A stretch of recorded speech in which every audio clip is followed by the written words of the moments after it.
Bab 31. Akibatnya. Setelah pertempuran terjadi, ada banyak alasan untuk merayakan kemenangan gemilang yang diraih pasukan milisi. Setelah berhasil menyelesaikan pertempuran pertama mereka dengan senjata baru, pasukan Berengar sepenuhnya yakin dapat mempertahankan wilayah mereka dari pasukan penyerang manapun, dan yang lebih penting, di bawah komando Berengar. Fakta bahwa Sang Tuan Muda berdiri di garis depan menghadapi gelombang demi gelombang musuh bersama pasukannya akan dibicarakan di seluruh desa Kustein selama berbulan-bulan berikutnya. Di sisi lain, Berengar menjanjikan perayaan besar setelah mereka membersihkan medan perang. Mereka tidak mungkin membiarkan ratusan mayat tergeletak di ladang membusuk. Karena itu, setelah upaya keras, milisi telah menggali serangkaian kuburan massal tempat mereka menguburkan Ulrich dan pasukannya. Berengar akan kesulitan menjelaskan kemenangan gemilangnya kepada ayahnya jika ia mengatakan yang sebenarnya. Meskipun ingin membanggakan prestasinya, ia memutuskan untuk berbohong tentang pertempuran itu dan mengecilkan hasilnya sepenuhnya.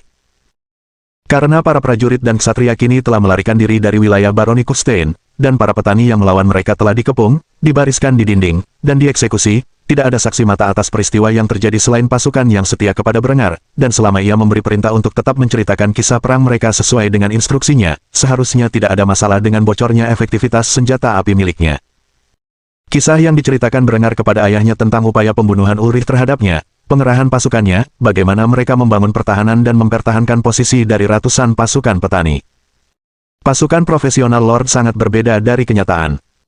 Berengar memutarbalikkan kejadian, membuatnya seolah-olah Ulrich tidak menyadari keberadaan meriam tangan, dan dengan bodohnya menyerang bukit itu dengan beberapa orang. Para petani yang hilang dijelaskan dengan melarikan diri dari rumah dan keluarga mereka karena takut akan pembalasan dari Baron. Itu agak mengada-ada, tetapi mengingat para ksatria dan prajurit juga melarikan diri dari wilayah itu, Siegor tidak punya pilihan selain mempercayainya.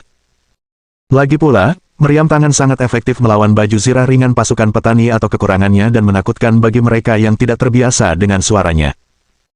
Mengenai kematian Ulrich, Berengar membuatnya seolah-olah sebuah tembakan nyasar telah menembus tengkoraknya ketika pelindung helmnya terbuka. Dengan kematian Sang Lord, pasukannya runtuh dan tercerai-berai.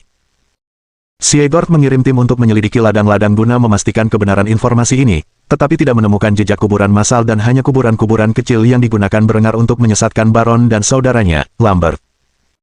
Sejauh yang diketahui siapapun, pertempuran itu cukup kecil dan terjadi antara 200 milisi Berengar yang bersembunyi di kota pertambangan dan dipersenjatai dengan meriam tangan melawan 300 pasukan Ulrich yang melarikan diri dengan kematian Lord mereka yang tak disengaja. Lagi pula, di dunia feodal ini, membunuh seorang bangsawan secara langsung dianggap tidak dapat diterima jika memang bisa dihindari. Orang-orang dari kalangan atas diberi hak istimewa untuk meminta tebusan. Tidak disebutkan tentang penggunaan meriam, karena kesalahan informasi Berengar sebelumnya, meriam dianggap sebagai senjata statis dan sebagian besar tidak bergerak oleh orang yang belum tahu. Oleh karena itu, ia tidak ingin mengungkapkan seberapa efektif sebenarnya mereka. Setelah kematian Ulrich yang terlalu dini, putra sekaligus ahli warisnya, yang masih kecil, diangkat menjadi Lord Wilsanow. Karena usianya yang masih sangat muda, ia membutuhkan seorang wali, yang ditunjuk Siegor dari seorang anggota istananya sendiri yang berdedikasi untuk memastikan kesetiaan sang Lord muda yang kini menjadi pengikutnya. Ia tidak akan membiarkan janda yang berduka dari ayah pengkhianat sang anak laki-laki menggoyahkan kesetiaan sang Lord masa depan kepada rajanya. Adapun mandor yang ditangkap, ia adalah satu-satunya saksi yang sah bagi Berengar dalam rencana jahat Lambert terhadapnya. Namun, sayangnya, ketika ia dibawa ke ruang bawah tanah Kastil Kustein, ia ditemukan tewas karena sesak napas tak lama kemudian.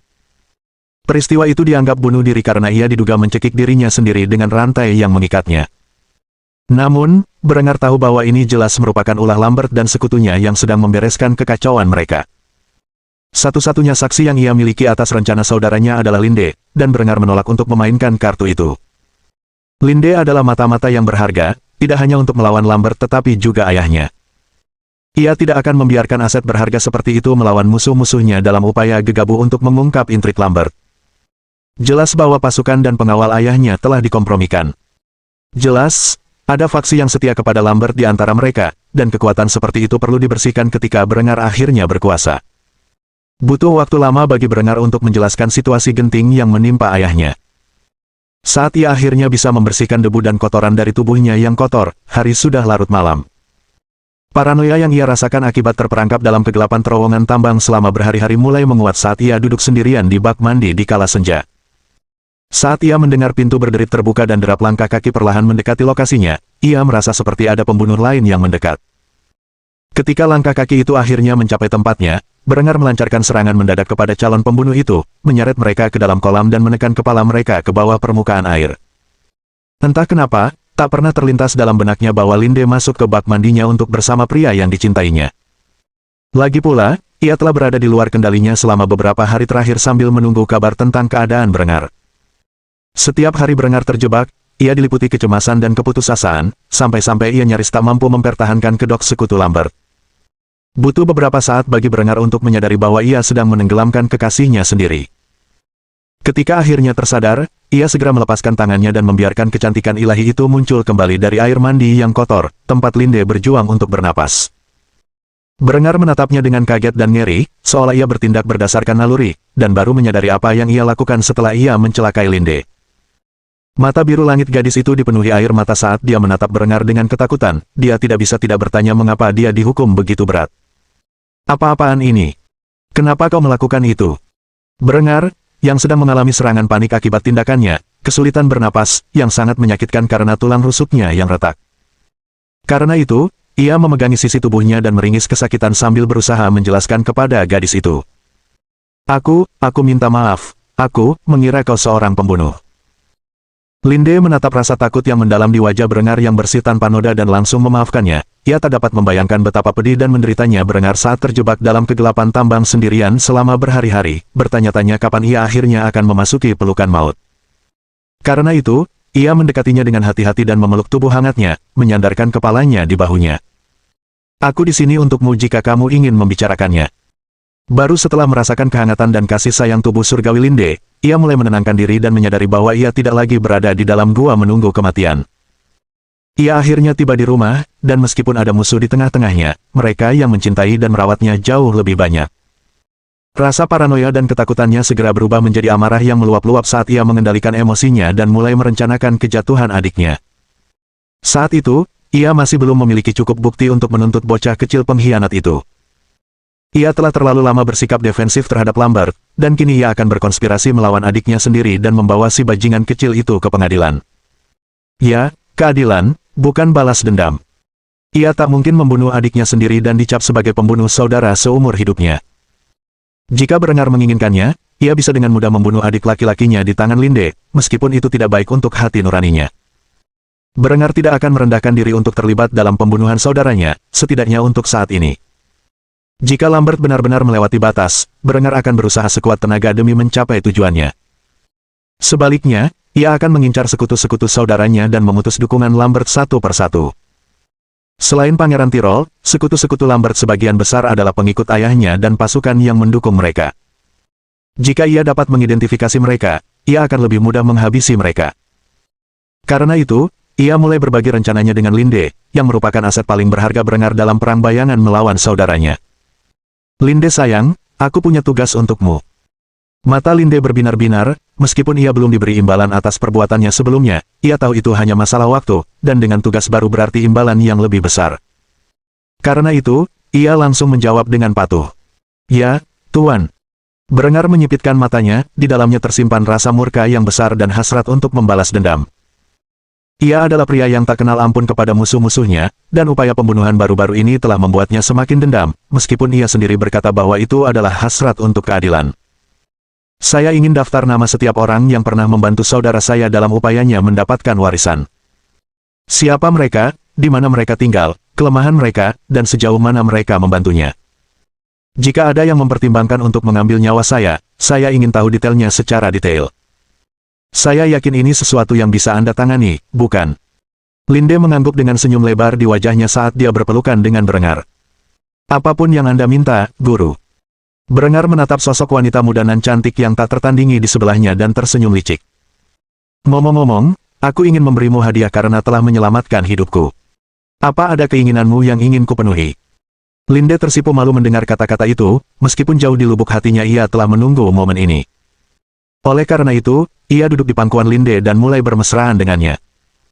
Sisa sesi mandi dipenuhi suara-suara yang, jika terdengar oleh orang lain, akan menimbulkan skandal besar.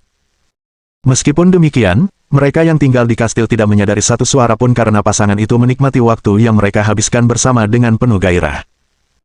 Saat keduanya meninggalkan pemandian, mereka kembali ke kamar Berengar, tempat mereka menghabiskan sisa waktu terjaga mereka untuk melanjutkan kesenangan mereka. Di sisi lain, Lambert terjaga dan dipenuhi rasa ngeri saat bersembunyi di dalam kamar batunya yang besar. Upaya pembunuhan terhadap saudaranya telah gagal, dan Mandor menggunakan namanya dalam aksi tersebut. Jika Berengar tidak menyadari upaya-upayanya sebelumnya, maka ia pasti menyadarinya sekarang. Bukan hanya itu, tetapi salah satu sekutu terbesarnya kini telah tewas, semua karena si bodoh itu dengan ceroboh membuka pelindung wajahnya. Tentunya jika pelindung wajah bascinetnya tertutup, batu-batu yang ditembakkan dari meriam tangan pasti akan memantul, bukan?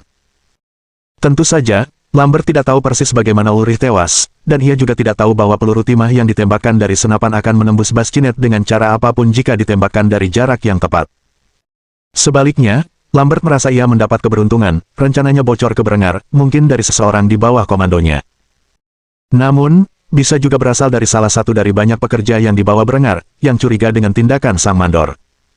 Ia tidak tahu bagaimana milisi dan tim penyelamat bisa datang begitu cepat untuk membantu Berengar. Semua hal ini turut memperparah rasa cemas yang mendalam di hatinya. Namun, bagian terburuknya adalah Lambert kini harus takut akan pembalasan dari saudaranya, dan mengingat bagaimana keadaannya akhir-akhir ini, ia tak bisa tidak takut akan campur tangan ilahi atas nama Berengar. Karena tidak menyadari rencana Berengar untuk mengincar sekutu-sekutunya, remaja laki-laki itu takut akan upaya pembunuhan oleh kakak laki-lakinya sebagai tindakan pembalasan. Oleh karena itu, sementara Berengar menikmati waktunya bersama tunangan Lambert, Lambert tidak sempat tidur sedikit pun karena terlalu takut akan apa yang mungkin terjadi saat ia tertidur. Bab 32. Pemulihan. Adela kesulitan tidur, banyak hal telah terjadi dalam beberapa hari terakhir, dan baru-baru ini ia menyadari bahwa tunangannya telah kembali dari ketuhanan Wilsonol setelah upaya pembunuhan yang gagal. Namun, selain menghabiskan berjam-jam menjelaskan situasi yang sebenarnya kepada ayahnya, Berengar tidak berusaha mengunjunginya. Ia malah langsung pergi ke kamar mandi untuk membersihkan diri dari kotoran yang terkumpul selama di dalam gua. Setelah itu, sebelum Adela sempat menghampirinya dan memeriksa keadaannya, Berengar pergi ke kamar tidurnya, tempat ia dilaporkan sedang beristirahat. Gadis muda itu telah mendengar bahwa Berengar terluka dan perlu istirahat, tetapi ia tidak tahu sampai sejauh mana, oleh karena itu, ia sangat mengkhawatirkan kesehatannya. Kenyataannya, perhatian penuh Berengar selama dan setelah mandi telah teralihkan oleh Linde, yang diam-diam sedang tidur dengan calon suami Adela di balik layar. Tak seorang pun menyadari hubungan terlarang antara Berengar dan Linde, terutama Adela. Ia bukan tipe perempuan yang bisa menerima calon suaminya bermain-main dengan perempuan lain, meskipun ia terlalu muda untuk menggantikan mereka. Akhirnya, Adela tak kuasa lagi menahan sakit hati karena tak bisa bertemu dengan kekasihnya, yang setahu Adela sedang dirawat di kamarnya saat itu. Karena itu, ia pun bangun dari tempat tidur dan mengenakan gaun tidur renda putih yang pantas untuk saat itu. Setelah merapikan penampilannya, barulah wanita muda itu keluar dari kamarnya dan diam-diam menuju kamar Berengar. Tindakannya, jika ketahuan, pasti akan menimbulkan kesalahpahaman, dan rumor pun merebak. Untungnya bagi semua pihak, tak seorang pun menyaksikan kepergiannya dari kamarnya. Ia segera mendapati dirinya di depan pintu kamar Berengar, dan jantungnya berdebar kencang. Ia belum pernah mengunjungi kamar Berengar setelah berjam-jam sebelumnya, ia bertanya-tanya apakah Berengar sedang tidur atau tidak. Setelah menenangkan diri sejenak, ia mengetuk pintu pelan. Berengar sedang asyik bermain dengan mainan kesayangannya ketika mendengar ketukan di pintu, ia tak mampu menjawabnya saat itu, karena ada sesosok wanita cantik yang duduk di pangkuannya. Ia tak bisa membayangkan siapa yang mungkin berada di depan pintunya pada jam segini selain Linde. Namun, ia memastikan untuk memberi isyarat dengan tangannya agar Linde berhenti dan tetap diam. Setelah memastikan bibir gadis itu terkunci rapat, ia hampir memanggil siapapun yang ada di pintu ketika ia mendengar suara lembut seorang wanita yang sangat ia kenal dari balik pintu. Berengar, kamu sudah bangun. Kamu baik-baik saja. Aku tidak sempat melihatmu saat kamu pulang. Boleh aku masuk? Berengar segera melepaskan diri dari Linde dan berbisik di telinganya dengan suara yang sangat pelan sehingga Adela tidak dapat mendengarnya dari balik pintu. Masuklah ke bawah tempat tidur dan bawa baju tidurmu. Linde tidak melanggar perintahnya, meskipun ia agak frustrasi karena tidak sempat menyelesaikannya, ia segera melompat dari tempat tidur dan meraih gaun tidurnya yang berserakan di lantai keramik. Ia kemudian merangkak ke bawah tempat tidur, di mana ia nyaris tidak bisa masuk ke ruang bawah tanah dengan bokongnya yang montok dan dadanya yang membusung. Setelah itu, Berengar segera mengenakan celana panjang dan membuka pintu. Adela baru saja hendak pergi ketika pintu terbuka. Di tangannya terdapat lampu minyak yang menerangi tubuh Berengar yang memar, yang membuat Adela sangat khawatir akan kesehatannya. Wanita muda itu tersentak melihat kondisi Berengar dan secara naluriah menyentuh perutnya untuk memastikan Berengar baik-baik saja. Berengar, yang mati-matian berusaha menyembunyikan bagian bawahnya di balik pintu, tak kuasa menahan rasa canggung ketika gadis kecil itu menyentuh perutnya yang memar. Akhirnya, ia tak kuasa menahannya lagi dan memecah keheningan di antara mereka. Kau tahu kau seharusnya tidak berada di sini pada jam ini. Mendengar suara Berengar, Adela segera menyadari apa yang tengah dilakukannya dan menarik kembali tangannya, berusaha menyembunyikan ekspresi malunya. Aku tidak bisa tidur karena tahu kamu terluka. Aku ingin memeriksa kondisimu. Berengar memandang Adela seolah-olah ia malaikat kecil. Tidak seperti perempuan jalan yang saat ini terbaring di bawah tempat tidurnya yang membuatnya kelelahan meskipun ia terluka. Perempuan muda ini terlalu stres untuk tertidur karena tahu tunangannya mungkin terluka parah. Untungnya, ia baik-baik saja, kecuali tulang rusuknya yang retak dan beberapa memar.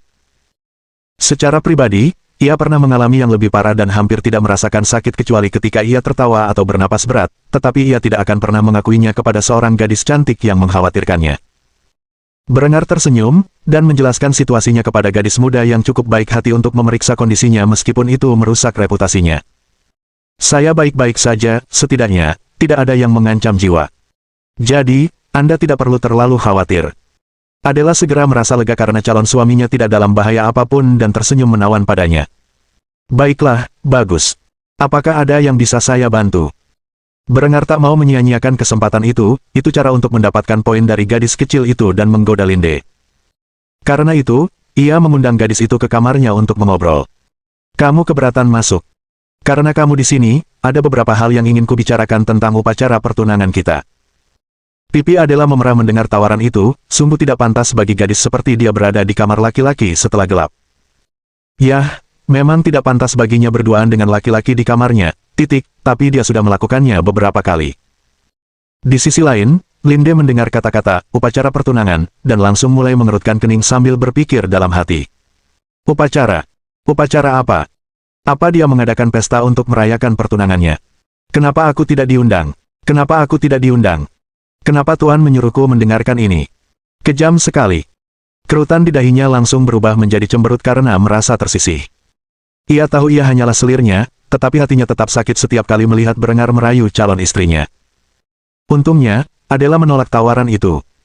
Maaf, Berengar, kurasa itu tidak pantas. Sampai jumpa besok. Setelah berkata demikian, gadis kecil berkuncir dua itu berlari kembali ke kamarnya. Sungguh menggemaskan melihatnya berlari karena malu.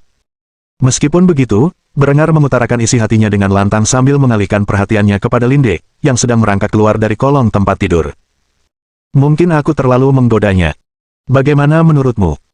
Ketika dia melihat air mata mulai terbentuk di mata gadis itu, dia tidak dapat menahan tawa dalam hati. Apakah aku terlalu banyak menggodamu? Setelah berkata demikian, dia menggendong gadis itu dalam pelukannya dan membawanya kembali ke tempat tidurnya. Di sana dia menghabiskan waktu berjam-jam untuk berbaikan dengan wanita muda itu. Tanpa disadarinya, sebulan penuh telah berlalu, dan Berengar tak lagi merasakan sakit di tulang rusuknya. Meskipun ia masih berusaha untuk beristirahat selama 2 minggu berikutnya, pada dasarnya ia telah pulih dari cederanya. Selama masa ini, semuanya berjalan sesuai rencana. Tambang-tambang dirombak total dan disita oleh keluarga von Kufstein sebagai ganti rugi atas upaya pembunuhan Berengar.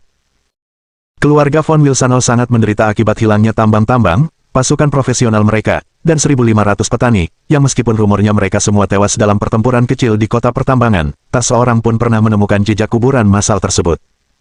Berengar benar-benar ahli dalam menyembunyikan mayat. Eksploitasi Berengar berkembang pesat. Saat itu, ladang-ladang di sekitar kota Kufstein telah sepenuhnya diairi. Laboratorium kimianya telah beroperasi, dan ia mulai memproduksi berbagai produk di dalamnya. Meskipun ia masih kekurangan tim ahli kimia yang berdedikasi untuk bekerja penuh waktu di bidang kimia, ia berhasil mengerjakan beberapa proyek kecil ketika ia memiliki waktu luang. Perkebunan rami dan pabrik tekstilnya telah beroperasi penuh atau hampir selesai. Tenaga kerja di Kufstein tumbuh pesat setelah penerapan irigasi, yang memungkinkan Berengar untuk membuka lini produksi terpisah untuk peralatan pertanian seperti bajak-bajak, mesin pemanen gabungan, mesin penabur benih, del. Di sisi lain, setelah pertempuran kecil di kota pertambangan, milisi sukarelawan sedang gencar merekrut, mereka hampir tidak punya cukup waktu untuk memperlengkapi prajurit mereka dengan baik. Saat itu, baterai artileri Berengar telah penuh, dan ia memiliki total 800 infanteri. Ia semakin dekat dengan tujuannya. Jaringan mata-matanya membuahkan hasil yang gemilang, karena Linde berhasil mengungkap daftar panjang nama orang-orang yang bersekongkol dengan Lambert, dan Berengar saat ini sedang mencari tahu siapa yang akan menjadi target konspirasi pertama. Linde bahkan berhasil menyebarkan jaringan informannya ke wilayah-wilayah lain di Baroni Kufstein. Desas-desus mulai menyebar tentang kepahlawanan Berengar dalam menghadapi kematian, bagaimana ia bukan lagi seorang bangsawan yang sakit-sakitan, dan bagaimana ia menjadi bangsawan yang baik hati kepada rakyatnya. Semua ini berkat jaringan yang dibangun Linde, ia ingin menyingkirkan rumor-rumor kotor tentang kekasihnya secepat mungkin. Meskipun rumor-rumor itu masih beredar di kalangan bangsawan, banyak di antaranya pernah bertemu Berengar sebelumnya dan memiliki kesan pertama yang buruk. Rakyat jelata lebih cenderung mempercayai rumor-rumor yang disebarkan Linde, tentang bagaimana ia selamat dari upaya pembunuhan namun kemudian memimpin pasukan sukarelawan petani bersenjata meriam tangan untuk mengalahkan pasukan profesional Lord Ulrich von Wilsanow. Tentu saja, rumor-rumor yang ia sebarkan pada awalnya sangat diremehkan. Seiring berjalannya waktu, mereka telah berevolusi hingga ke titik di mana mereka secara praktis mencerminkan kebenaran pertempuran tersebut. Saat ini, Berengar sedang mengamati dirinya di cermin kamar mandi, sudah lebih dari 3 bulan sejak ia bereinkarnasi di dunia ini. Ia awalnya adalah seorang pemuda yang hampir kurus kering dan sakit-sakitan. Kini ia telah tumbuh kokoh dengan tubuhnya yang berotot, dan meskipun ramping, ia tampak luar biasa bugar. Ia berpikir dengan bentuk tubuh ini, ia takkan pernah berotot seperti kehidupan sebelumnya, tetapi itu tak masalah, mengingat wajah pangerannya takkan terlihat serasi dengan tubuh hipermaskulin seorang prajurit. Akan sangat disayangkan jika ia merusak penampilan agungnya dengan obsesi menjadi seorang prajurit lagi. Ia bukan seorang prajurit di kehidupan ini, melainkan seorang bangsawan, dan suatu hari nanti mungkin bahkan seorang kaisar. Ambisinya meroket sejak pertempuran melawan pasukan Ulrich. Ia tidak berhasrat menjadi kaisar Romawi suci. Sebaliknya, ia berhasrat untuk membentuk kekaisarannya sendiri dari wilayah-wilayah berbahasa Jerman. Masih 4 abad terlalu dini bagi kekaisaran Jerman untuk terbentuk, tetapi ia akan mempercepat prosesnya di masa ini. Sebagai seorang keturunan Jerman di kehidupan sebelumnya, dan seorang bangsawan Austria di kehidupan ini, ia merasa takdirnya adalah menyatukan rakyat Jerman menjadi satu kekaisaran yang kohesif. Ia sangat percaya pada konsep negara bangsa dan merasa bahwa kekaisaran multietnis dan multibahasa yang kompleks jauh lebih sulit dikelola dan pada akhirnya akan menjadi tidak stabil. Ia tidak tahu mengapa, tetapi melihat pasukan petaninya menghancurkan pasukan feodal musuhnya membangkitkan sesuatu dalam dirinya. Ia merasa akan sangat disayangkan jika menyia-nyiakan pengetahuannya di wilayah kecil seperti Baroni. Lagi pula, dalam semua permainan strategi yang ia mainkan di kehidupan lamanya, ia tidak pernah puas memimpin sebuah negara kecil. Untuk saat ini, ambisi-ambisi luhur itu harus ditunda, upacara pertunangannya tinggal beberapa hari lagi, dan itu akan menjadi acara yang luar biasa. Bukan hanya para pengikut ayahnya dan keluarga mereka yang akan tiba di Kufstein, tetapi juga Pangeran Steiermark beserta keluarganya, serta Pangeran Tirol.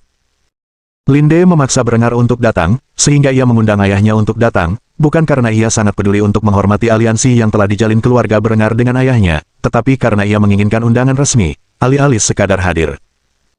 Ia tidak lagi peduli dengan ambisi ayahnya, ia bukanlah pria yang pantas menjadi adipati, apalagi raja, tetapi di matanya, Berengar memang pantas. Saat itu, beberapa keluarga telah tiba dan bermalam di kediaman Siegord. Ia sangat khawatir akan kekurangan kamar untuk tamu, sehingga selama sebulan terakhir, ia telah membangun area penginapan khusus untuk menampung keluarga-keluarga yang akan datang dalam jumlah besar. Area tersebut pada dasarnya adalah cetes yang dirancang oleh Berengar, tampak mirip dengan kastil tetapi tidak memiliki struktur pertahanan dan cukup mewah.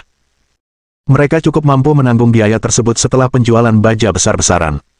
Setelah Berengar selesai mengagumi penampilannya di cermin dan berpakaian rapi dengan gaun mewahnya, ia menyisir rambutnya ke belakang dengan pomade dan meninggalkan kamar mandi.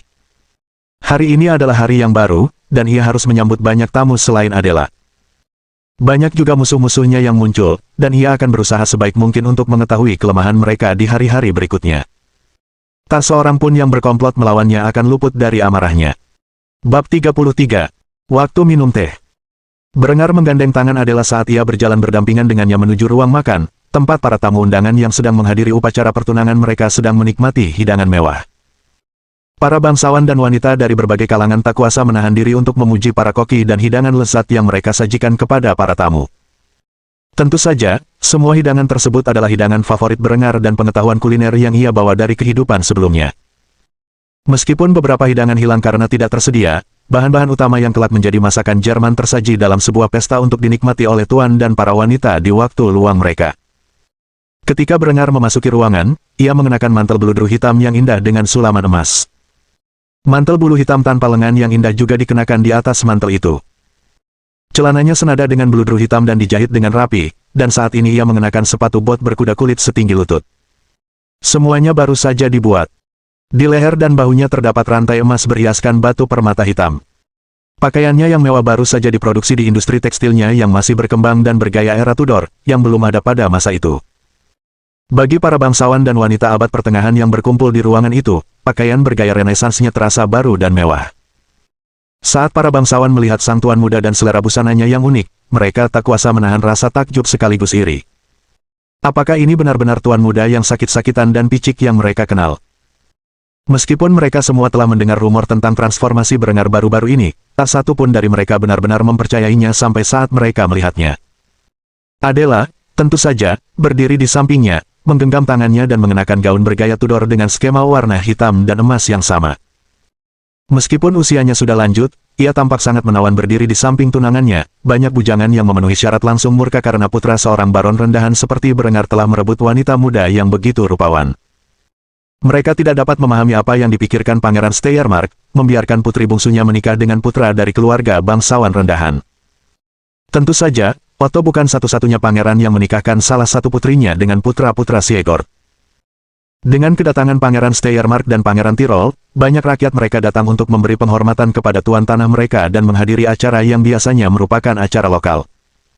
Jumlah bangsawan yang hadir jauh lebih banyak daripada yang diperkirakan sebelumnya, dan masih banyak lagi yang akan datang di hari-hari berikutnya. Dari Steiermark dan Tirol, para bangsawan dari berbagai posisi dapat ditemukan di Kufstein saat ini. Banyak di antaranya bahkan tidak menyadari keberadaan Berengar sebelum pertunangannya dengan Adela. Namun, mereka berusaha sebaik mungkin untuk menenangkannya, seperti yang mereka lihat dari kehadiran dua pangeran di sebuah perayaan yang ia selenggarakan secara pribadi, bahwa mungkin suatu hari Berengar akan menjadi tokoh penting di Kadipaten Austria.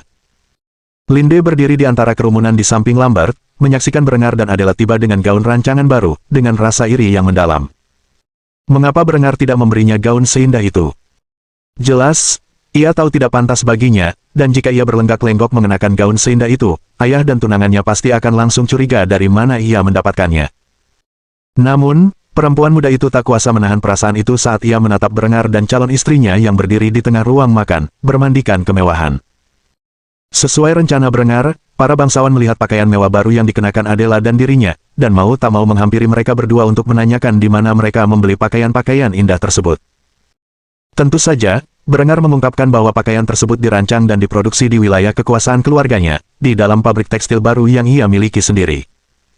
Jika para bangsawan ingin membeli rancangan busana baru tersebut untuk diri mereka sendiri, mereka harus bernegosiasi dengannya secara pribadi. Maka, lahirlah sebuah bisnis baru yang menguntungkan. Melalui berbagai upaya dan biaya, Berengar mulai menanam rami dan mengimpor banyak bahan tersebut, selain sutra, untuk menghasilkan desain-desain ini. Meskipun saat itu, rami masih tumbuh dan belum dipanen. Pabrik telah sepenuhnya dibangun. Namun, saat itu pabrik beroperasi dengan kapasitas minimum, karena hanya satu unit dari masing-masing penemuan baru yang dipasang di gedung besar tersebut. Penemuan-penemuan tersebut meliputi spinning jenny, spinning mule, flying shuttle, dan water frame. Mengingat kawasan industrinya dibangun di dekat Sungai Inn, ia memiliki banyak tenaga air untuk digunakan baik di industri baja maupun tekstil. Saat ini, ia hanya bisa memproduksi sedikit pakaian, tetapi itu lebih dari cukup untuk memuaskan para bangsawan di hadapannya dan keinginan mereka untuk membeli gaya busana baru yang diperkenalkan sendiri oleh Berengar. Meskipun sekarang bukan saatnya untuk membicarakan bisnis, sebaliknya, inilah saatnya untuk membangun aliansi dan berkonspirasi melawan musuh-musuhnya. Berengar dan Adela menghabiskan sebagian besar hari bersosialisasi dengan para bangsawan lainnya. Di era feodal ini, membangun aliansi sangatlah penting. Berengar duduk di ujung meja sambil bergaul dengan para bangsawan muda lainnya, menyesap teh kamomil yang nikmat sambil menikmati strudel apel dan kue Lebkuchen. Para bangsawan seusianya terpukau oleh hidangan lezat di hadapan mereka, yang dibanggakan Berengar sebagai hasil karya para koki lokal. Ia tak mau terlalu banyak berbangga diri, karena tak akan ada yang percaya padanya. Seorang wanita muda yang cukup menarik tidak dapat menahan diri untuk berseru kegirangan saat mencicipi Pfeffernusse untuk pertama kalinya. Adela, kamu sungguh beruntung, aku akan sangat senang jika bisa menikmati camilan seperti itu setiap hari. Adela tak kuasa menahan senyum mendengar pujian itu, sebenarnya ia sudah terbiasa mengemil makanan-makanan itu. Ia bahkan mulai berolahraga lebih keras untuk mempertahankan bentuk tubuhnya yang mungil, ia tak ingin menjadi gemuk dan tak menarik di mata Berengar. Di sisi lain, Berengar justru memancing gadis itu dan memberinya sepotong kue keju. Cobalah ini, saya jamin Anda akan menyukainya. Wanita muda yang menggemari Pfeffernusse mencicipi kue keju Jerman itu dan langsung jatuh cinta. Linde mengamati tingkah Berengar sambil mengemil makanan favoritnya di seberang meja. Ia tidak begitu menyukai makanan manis seperti Adela dan lebih menyukai makanan aslinya, seperti schnitzel. Selama ia bisa mendapatkan Jaeger schnitzel yang enak dengan spitzel dan bir yang nikmat sebagai pendampingnya, ia merasa puas. Kebetulan, itu juga merupakan makanan favorit Berengar. Tentu saja, ada komponen penting dari makanan itu yang hilang, tetapi Linde sama sekali tidak mengetahuinya. Semakin banyak Berengar menyantap makanan kesukaannya, semakin ia merindukan panekuk kentang dan hidangan penutup coklat yang menjadi makanan pokoknya sejak kecil di rumah tangganya di kehidupan sebelumnya. Ia sangat berharap dapat mempercepat waktu untuk mengirimkan ekspedisi ke Amerika Selatan dan mendapatkan kakao dan kentang.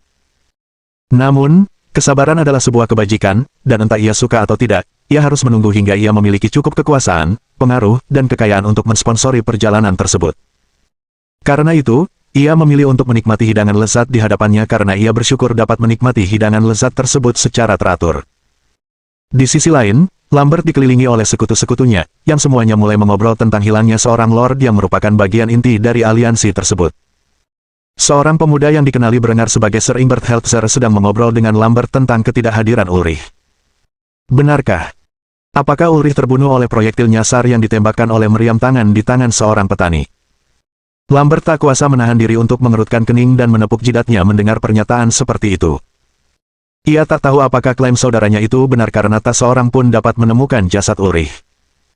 Secara resmi, Berengar begitu muak dengan perilaku Ulrich sehingga ia meninggalkan jasadnya untuk para serigala. Meskipun semua orang di bawah komando Berengar mengonfirmasi kebenaran cerita itu, tak ada cara untuk mengetahui secara pasti bagaimana Ulrich tewas dalam pertempuran tanpa jasad. Namun, sejauh menyangkut ayahnya, Berengar mengatakan yang sebenarnya, dan karenanya, Ulrich dikutuk sebagai orang bodoh yang telah menyerbu posisi musuh yang kokoh dan menemui ajalnya di tangan Dewi Keberuntungan. Penguasaan Wilsano sedang dalam kondisi sulit saat itu, sebagian besar tenaga kerja mereka menghilang dalam semalam, mereka tidak memiliki pasukan profesional yang dapat dipanggil jika terjadi perang, keluarga von Kufstein merampas sumber pendapatan terbesar mereka, dan seorang anak kecil menjadi kepala keluarga. Tuan muda hadir dalam upacara ini, didampingi oleh walinya, yang ditunjuk oleh keluarga von Kufstein. Hal ini menunjukkan bagaimana para penguasa feodal saat itu memandang keluarga von Wilsano. Sejujurnya, mereka mendapatkan perlakuan yang lebih baik dibandingkan dengan orang lain yang pernah mencoba melakukan hal serupa di masa lalu. Fakta bahwa keluarga Ulrich masih memiliki sebagian besar tanah dan nyawa mereka merupakan bukti sifat baik hati Siegfried. Namun, hasil percobaan Ulrich untuk membunuh Berengar membuat banyak bangsawan dan ksatria lain di kubu Lambert ragu untuk memberikan dukungan lebih dari yang sudah mereka miliki. Jika bukan karena dukungan Count of Tyrol terhadap Lambert, sebagian besar dukungannya akan lenyap setelah kematian Ulrich. Meskipun mendukung Lambert, Count of Tyrol sangat marah atas kegagalan berulang anak itu untuk menyelesaikan tugasnya. Melihat Berengar, betapa sehatnya dia, betapa anggunnya dia ketika berbicara dengan para bangsawan dan wanita lainnya, dan betapa makmurnya industrinya, Count tua itu merasa seperti telah mendukung kuda yang salah. Siapa orang idiot yang mengatakan kepadanya bahwa Berengar adalah orang bodoh yang sakit-sakitan dan malas? Jika dia tahu kebenaran tentang Berengar lebih awal, dia akan bertunangan dengan putri kesayangannya. Sialan Lambert karena telah menipunya. Namun, semakin Count Lothar memperhatikan Berengar, semakin ia menyadari bahwa ia sangat perlu mengangkat Lambert ke atas tahta, bahkan jika ia bisa berganti pihak sekarang, ia tak akan melakukannya. Setiap kata yang diucapkan Berengar kepada para bangsawan lainnya dipilih dengan cermat untuk menampilkan dirinya dalam citra yang lebih baik. Pemuda itu licik, terlalu licik. Jelas bagi Lothar bahwa bahkan jika ia bisa menikahkan putri kesayangannya dengan Berengar, bangsawan muda itu tak akan mudah tertipu untuk menyerahkan cadangan besi Kufstein yang sangat dibutuhkan Count Lothar untuk mencapai ambisinya yang lebih besar. Yang dibutuhkan Lothar adalah pion, dan Lambert sangat cocok untuk peran itu. Pemuda itu sangat ingin menyerahkan sumber daya keluarganya yang paling berharga agar ia bisa bersama putri Count. Sungguh menyedihkan, namun Lothar tetap menyetujui pertunangan putri tersayangnya dengan putra baron yang malang itu, karena ia tak akan pernah menjadi adipati Austria tanpa cadangan besi Kufstein. Saat Count Lothar mengamati Berengar dengan mata tajamnya, Berengar pun mengamati Count Lothar. Saat ini, Count of Tyrol merupakan ancaman terbesar bagi keberadaan Berengar. Meskipun putri Count telah jatuh di bawah kendalinya, dan Berengar bisa berharap untuk selangkah lebih maju dari Count, dan saudaranya, sang bangsawan muda, merasa tidak aman mengetahui bahwa orang sekuat itu mengincar nyawanya. Namun demikian, ia tidak menunjukkan sedikit pun rasa permusuhan di dalam dirinya terhadap Count. Saat Lambert berdiskusi dengan sekutu-sekutunya tentang hilangnya rekan mereka dalam kejahatan, salah satu wanita muda yang memuja Berengar menceritakan kisah pertempurannya dengan Ulrich. Kini rumor tersebut telah menyebar luas dan menjadi sangat dibesar-besarkan. Rumor tersebut kini telah menjadi begitu menggelembung sehingga bahkan pencapaiannya yang sebenarnya pun tidak lagi tampak begitu mengesankan. Berengar, kudengar kau sendiri pernah memimpin pasukan berkekuatan 100 orang, meskipun sebelumnya terluka akibat upaya pembunuhan terhadap pasukan yang dipimpin oleh Ulrich si pengecut yang memiliki lebih dari 2.000 pasukan. Tentu saja orang gila itu pasti telah mengosongkan ladangnya untuk menghabisi nyawamu. Berengar berusaha keras untuk tetap tenang saat mendengar rumor-rumor yang tak masuk akal itu. Ia memang hebat, tapi tidak sehebat itu. Ia harus memperbaiki kesalahan ini sambil tetap membuatnya tampak hebat. Maka, ia memutuskan untuk mengatakan yang sebenarnya, tentu saja, kepada banyak pengamat yang mengetahui angka-angka resmi. Apa yang akan dikatakan Berengar akan tampak seperti ia mengalah, agar terlihat rendah hati namun tetap melebih-lebihkan pertempuran. Saya khawatir saya harus mengecewakan Anda, kenyataannya adalah saya menghadapi 1.600 orang, dengan 600 orang dari saya sendiri. Namun, dengan meriam tangan kami menembaki ratusan orang mereka sebelum akhirnya mereka membubarkan diri dan melarikan diri seperti pengecut. Gadis itu sama sekali tidak tampak kecewa. Malah, matanya berbinar-binar saat mendengar detail pertempuran itu langsung dari pria itu. Memang, pria itu tidak menyangkal dirinya terluka parah, meskipun hanya mengalami luka ringan dan dehidrasi. Di sisi lain, Lambert hampir menyemburkan minumannya ketika mendengar pernyataan liar saudaranya. Cara Berengar mengarang cerita hiperbolik seperti itu sama sekali tidak menunjukkan kebohongan. Entah Berengar adalah tukang omong kosong terhebat yang pernah dilihat Lambert, atau dia memang mengatakan yang sebenarnya. Pemuda itu berusaha keras untuk memahami mana yang nyata dan mana yang palsu. Akhirnya, pertemuan antara para bangsawan dan Berengar terpecah menjadi dua faksi yang duduk berhadapan, seolah-olah garis pertempuran telah ditentukan. Mereka yang mendukung Berengar cenderung berasal dari generasi muda, yang hanya sedikit di antaranya telah menggantikan ayah mereka, sebagian besar adalah pewaris seperti Berengar atau bahkan putra kedua. Fraksi lainnya mendukung Lambert, dan sebagian besar berasal dari generasi tua, mereka yang saat ini menduduki kursi kekuasaan dan telah mendudukinya selama beberapa waktu. Jika seseorang tidak menyadari perang intrik yang mematikan yang terjadi di bawah bayang-bayang kedua bersaudara ini, maka mereka tidak akan memahami konteks lengkap dari pengaturan tempat duduk yang telah terjadi. Bagaimanapun, persahabatan yang dijalin Berengar di meja ini dengan generasi bangsawan muda dari seluruh Austria kelak akan menjadi tulang punggung basis kekuatannya. Bab 34. Ada hal lain. Sepanjang hari, Berengar menjamu tamu-tamunya dengan tunangannya yang berada di dekatnya agar ia terlihat baik. Tunangannya ramah dan anggun dalam segala hal, pasangan yang tepat untuk pesona alami Berengar. Keduanya meninggalkan kesan yang mendalam bagi para bangsawan yang mengunjungi kediaman keluarga von Kufstein. Ia mulai membuat kemajuan dalam menjalin aliansi dengan para pemuda berbakat dari generasi muda. Ia tidak membutuhkan sekutu yang tidak mampu bekerja sendiri. Berengar tidak akan menyia-nyiakan waktunya dengan para bangsawan muda yang malas dan sembrono yang bahkan tidak bisa berhitung sampai 10. Sayangnya, mereka tampaknya merupakan mayoritas keturunan bangsawan di seluruh kerajaan. Ia juga pernah seperti mereka, manja dan tak pernah berpikir jernih. Sebagian besar orang yang dihibur Berengar adalah keturunan baron atau viscount dari seluruh county Steiermark dan Tirol. Mereka kurang lebih berada di posisi yang sama dengannya dan dapat memberikan dukungan yang memadai bagi rencananya jika ia ingin membangun aliansi dengan mereka. Sayangnya, tidak banyak anggota bangsawan rendah yang luar biasa pada generasi ini, dan mereka kebanyakan hanya berdiam diri di pojok, membentuk kelompok sosial kecil di antara mereka sendiri. Kebanyakan baron yang bukan bawahan langsung mereka tidak akan mau meluangkan waktu mereka karena status mereka yang rendah, apalagi viscount atau count beserta keluarga mereka. Saat ini, Berengar tidak punya waktu untuk mengawasi proyek-proyeknya secara pribadi, oleh karena itu, ia menyerahkannya kepada para administrator yang cakap yang ia tugaskan untuk mengelolanya. Ludwig, seperti biasa, bertanggung jawab atas sektor industrinya yang sedang berkembang pesat. Gunther ditugaskan untuk menerapkan berbagai inovasi pertaniannya, dan Eckhart secara pribadi bertanggung jawab atas hal-hal yang berkaitan dengan milisi. Aktivitas milisi dihentikan sementara selama kunjungan tersebut. Mustahil Berengar membiarkan informasi tentang efektivitas senjatanya bocor. Hal semacam itu dapat menjadi bencana bagi rencananya. Dengan demikian, milisi diberi sedikit kelonggaran dari tugas berat pelatihan dasar. Meskipun mereka telah menang dalam satu pertempuran, melawan pasukan yang sebagian besar berperlengkapan buruk, yang dengan bodohnya menyerbu posisi yang telah dijaga ketat, pasukan di batalion Berengar masih harus menyelesaikan pelatihan dasar dan khusus jika mereka ingin menjadi pasukan yang sepenuhnya mampu memusnahkan musuh-musuh mereka di medan perang. Meskipun mereka jauh lebih menerima pelatihan dan metodenya setelah menyaksikan sendiri hasil yang mereka peroleh pada hari yang menentukan itu ketika mereka membantai pasukan Ulrich dan menyelamatkan komandan mereka. Kisah ini akan diceritakan banyak dari mereka kepada cucu-cucu mereka di masa depan. Beberapa hari berikutnya, ia akan sibuk bersosialisasi dengan para bangsawan yang berkunjung untuk pesta besar yang ia rayakan untuk Adela. Ia punya kejutan besar untuk gadis muda itu. Ia memutuskan sudah waktunya untuk memperkenalkan budaya era Renaissance, khususnya budaya ballroom, yang baru akan muncul secara alami setidaknya seabad kemudian. Tentu saja, Berengar hanya mengenal satu tarian dari kehidupan sebelumnya, yaitu waltz, jadi mungkin lebih tepat jika ia akan menerapkan salah satu aspek budaya modern awal. Berengar tidak punya waktu atau izin untuk memperluas kastil agar memiliki ruang dansa, oleh karena itu, ia membangun panggung publik di alun-alun kota untuk acara tersebut. Pada akhirnya, ia ingin membangun istana yang lebih modern yang jelas akan memenuhi kebutuhan tersebut dan menyingkirkan kastil-kastil tersebut sepenuhnya. Lagi pula, begitu senjata-senjatanya tersebar di antara kekuatan-kekuatan besar Eropa, tembok-tembok batu megah dari era abad pertengahan akan menjadi usang. Meskipun ia tidak berencana menjual senjatanya kepada orang lain, hanya masalah waktu sebelum senjata-senjata itu ditemukan dan direkayasa ulang, setidaknya sampai batas tertentu.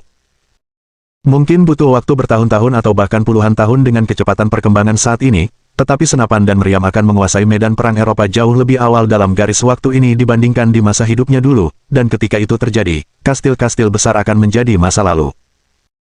Belakangan ini, Berengar telah menyusun rencana di waktu luangnya untuk menjadikan Kufstein kota yang berfungsi. Impian itu masih jauh saat itu, tetapi ia bertekad untuk mewujudkannya dalam hidupnya.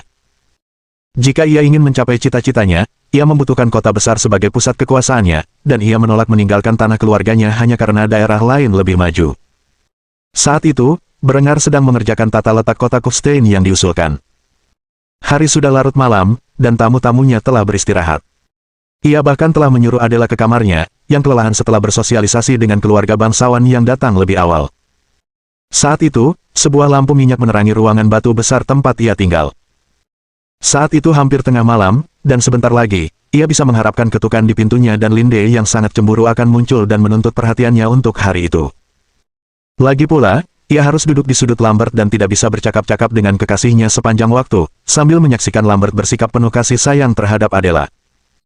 Benar saja, ketukan di pintu terdengar, dan ketika Berengar membukanya, ia mendapati Linde dengan ekspresi cemberut yang menggemaskan saat ia memaksa masuk ke kamarnya dan melompat ke pelukannya.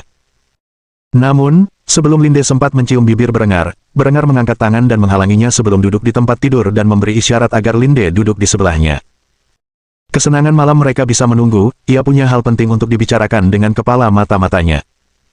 Linde, yang tak pernah menolak perintah Berengar, duduk di sebelahnya dan menggenggam lengannya, lalu membenamkannya di dadanya sambil tersenyum lebar. Berengar, yang sudah terbiasa dengan kelakuan si rubah betina, tidak bereaksi sedikit pun dan hanya meneruskan alur pikirannya. Jadi ayahmu tampaknya tidak senang dengan saudaraku. Linde tak kuasa menahan tawa mendengar pernyataan itu, memang benar ayahnya sedang murka terhadap Lambert.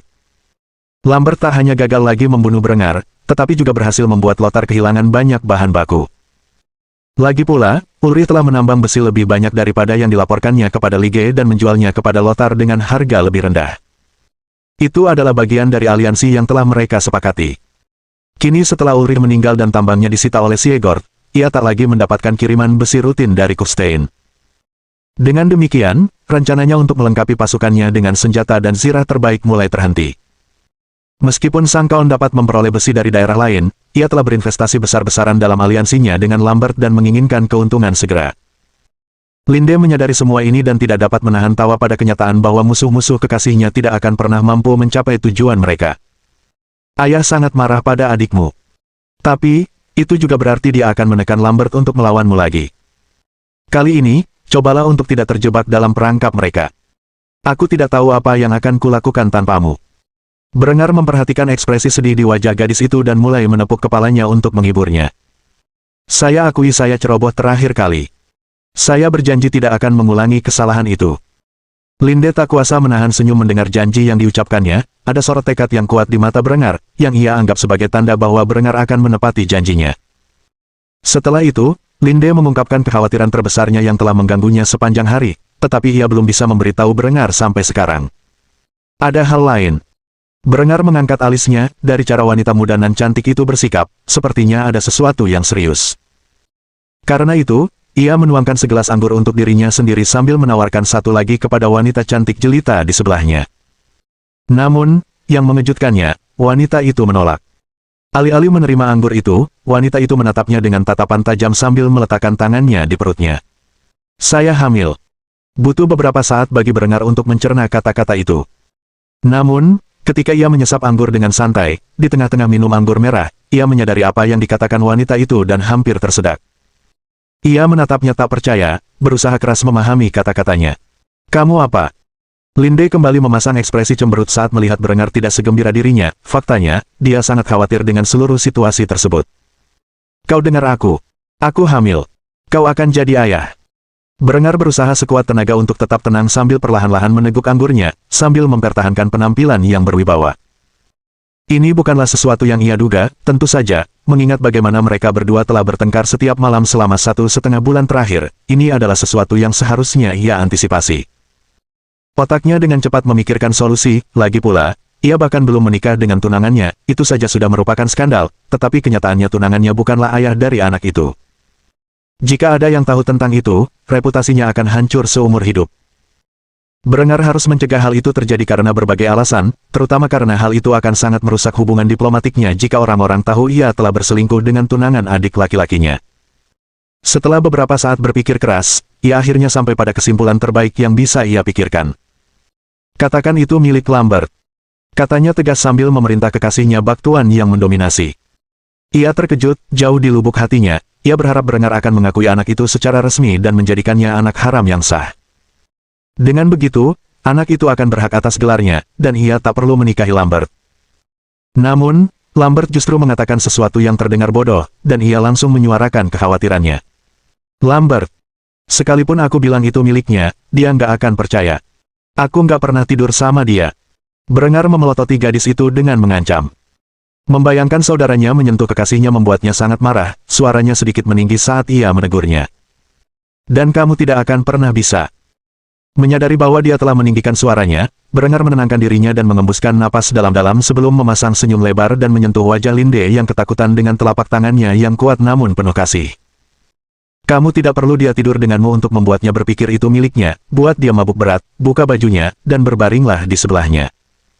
Ketika dia bangun di pagi hari, katakan padanya bahwa kalian berdua tidur bersama.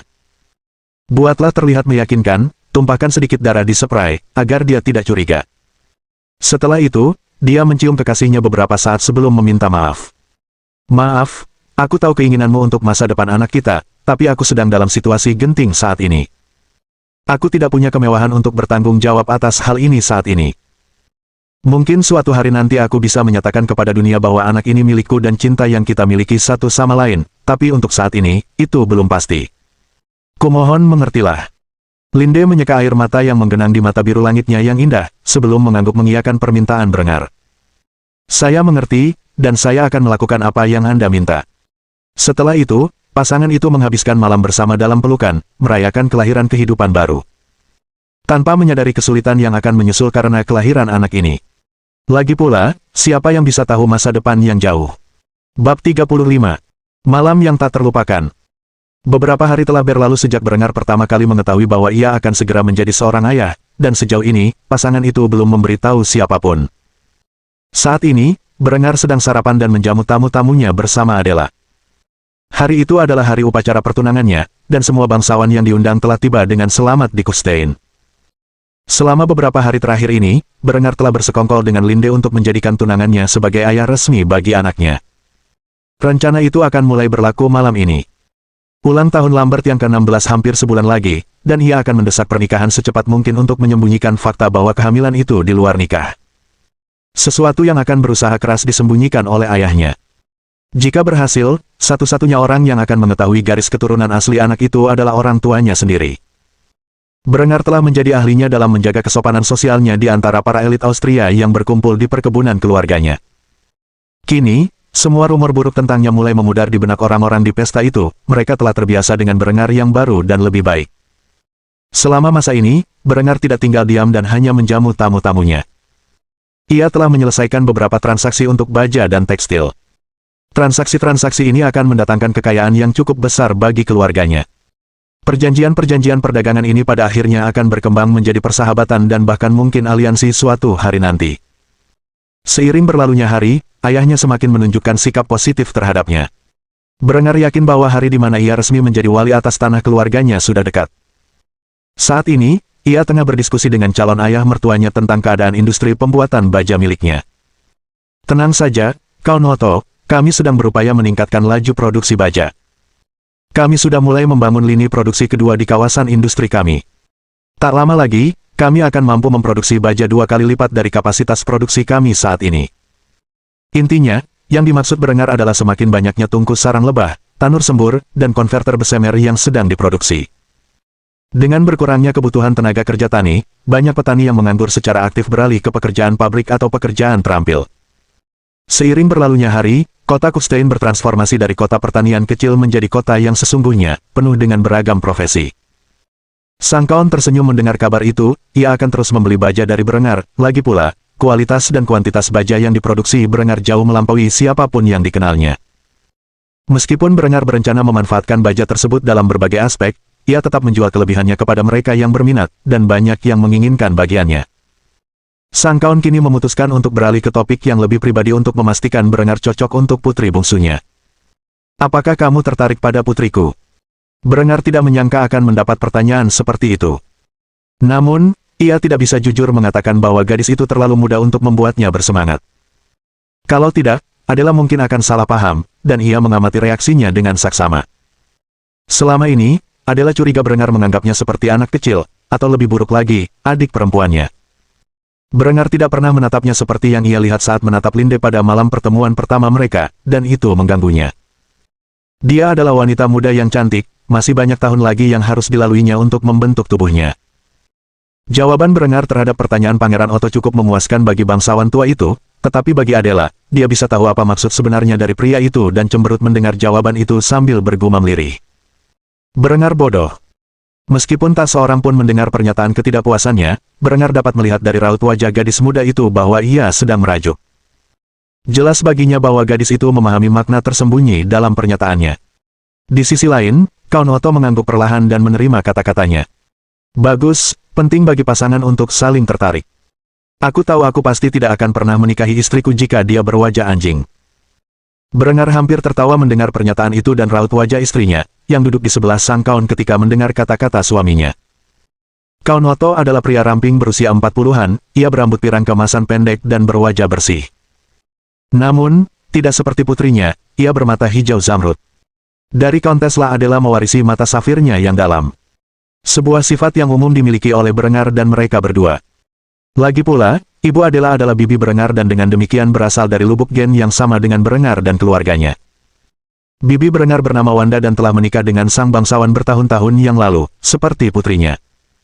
Ia juga masih cukup muda ketika bertunangan dengan suaminya, dan suaminya jauh lebih tua darinya. Oleh karena itu, ia berusia pertengahan 30-an, dan seperti semua anggota keluarga Berengar, ia cukup menarik. Keluarga itu akan menikmati hidangan mereka dan menjamu para tamu hingga siang hari.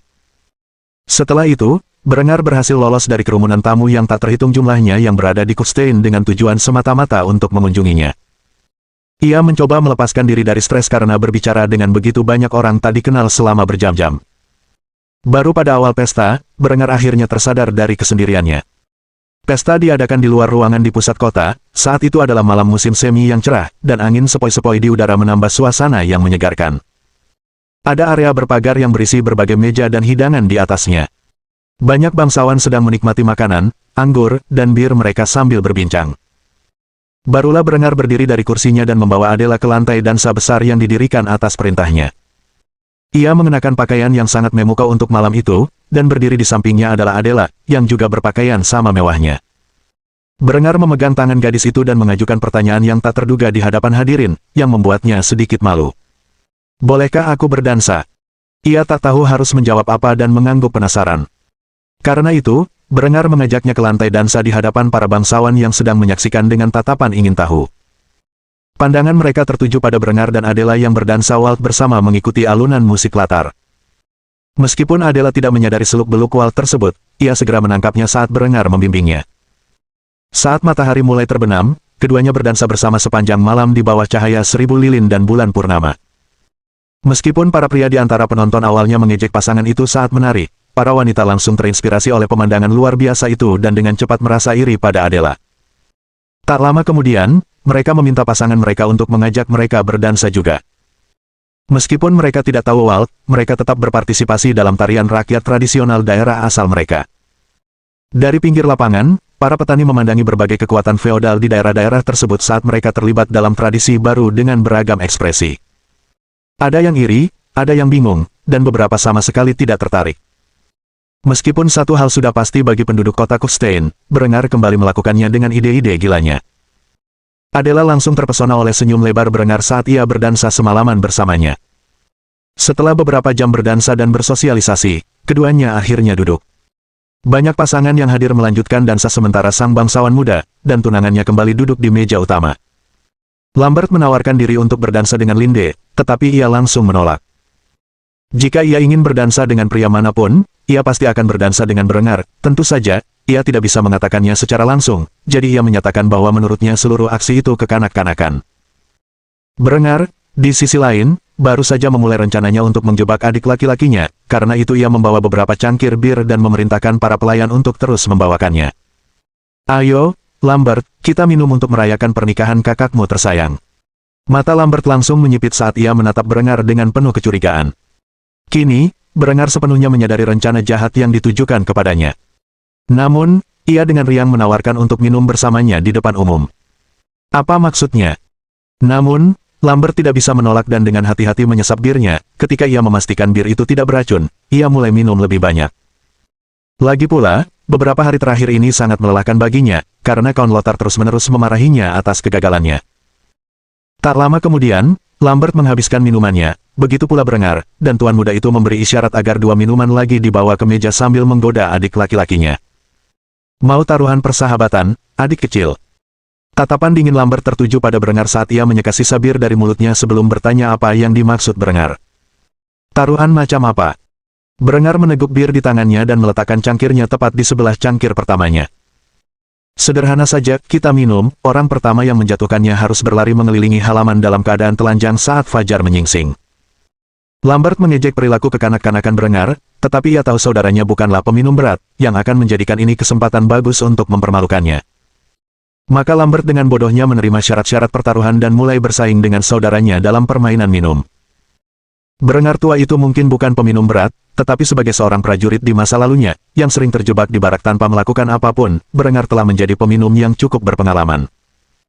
Ia tidak ragu ia akan hidup lebih lama dari Lambert, meskipun menang atau kalah bukanlah masalah baginya.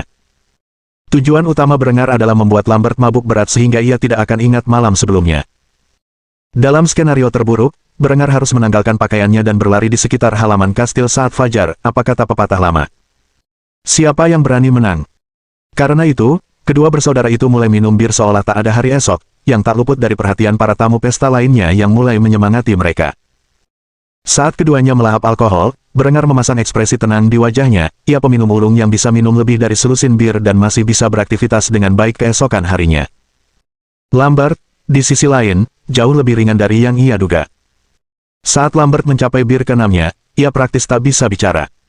Berengar tak kuasa menahan senyum ketika melihat pemandangan itu, yang justru menjadi pemicu bagi Lambert untuk minum lebih banyak.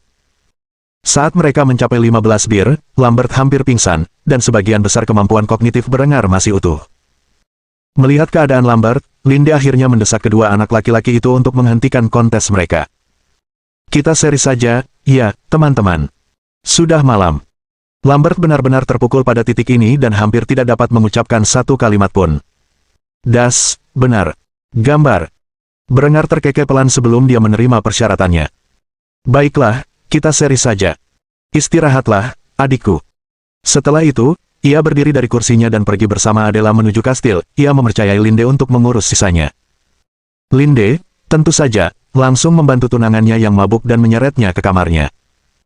Di sana, ia langsung pingsan, dan saat ia bangun, ia akan mengalami mabuk berat dan kehilangan ingatan total tentang apa yang terjadi malam sebelumnya. Ia juga akan menghadapi krisis serius, karena Linde telah melakukan persis seperti yang diminta Berengar dan membuatnya seolah-olah mereka berdua tidur bersama. Padahal kenyataannya, tidak ada yang terjadi di antara pasangan itu. Bagi para bangsawan lainnya yang sangat menikmati perayaan, malam ini akan menjadi malam yang tak terlupakan seumur hidup. Malam di mana mereka tak henti-hentinya berterima kasih kepada Berengar atas segala yang telah disediakan. Setelah malam ini, lahirlah dua tradisi di Kadipaten Austria, mengadakan pesta mewah untuk merayakan pertunangan, dan dansa ballroom. Mohon dukungan dari omom ante-ante sekalian, buat subscribe atau sharekan novel Mimin ke Facebook kalian, agar channel Mimin bisa terus berkembang. Dengan begitu, Mimin bisa lebih semangat untuk up novel seru lain ke depannya. Buat teman-teman yang sudah subscribe dan sharekan novel Mimin, Mimin ucapkan terima kasih sebanyak-banyaknya.